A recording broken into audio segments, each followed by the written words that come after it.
Nagtapos na din kahapon ang deadline ng pagbayad ng blood money para mailigtas ang Pinoy na hinatulan ng kamatayan sa Saudi Arabia.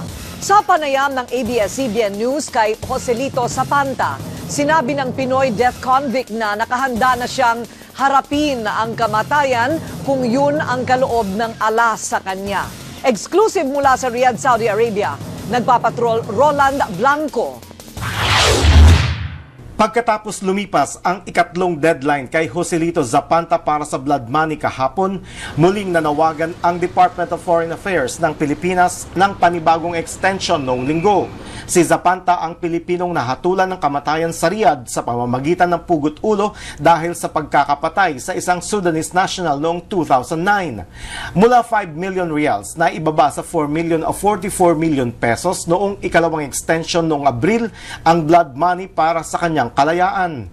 Hanggang ngayon, hindi pa sapat ang natanggap na donasyon ng pamilya para sa blood money.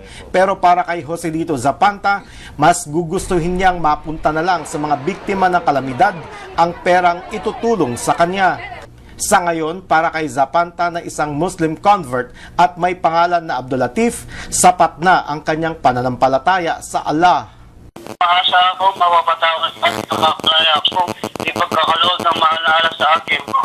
Hindi ko ito sasayangin.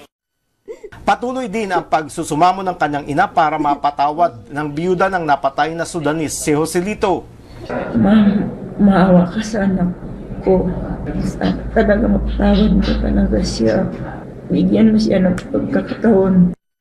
Para kay Abdulatif, iisa lang ang kinakatakutan niya sa ngayon. Sapat ang aking pagsusumamo ng kapatawaran sa Allah. Ayon kay Zapanta, handa niyang harapin ang kamatayan kung yun naman ang kalooban ng Allah. Roland Blanco, Patrol ng Pilipino, Riyadh, Saudi Arabia.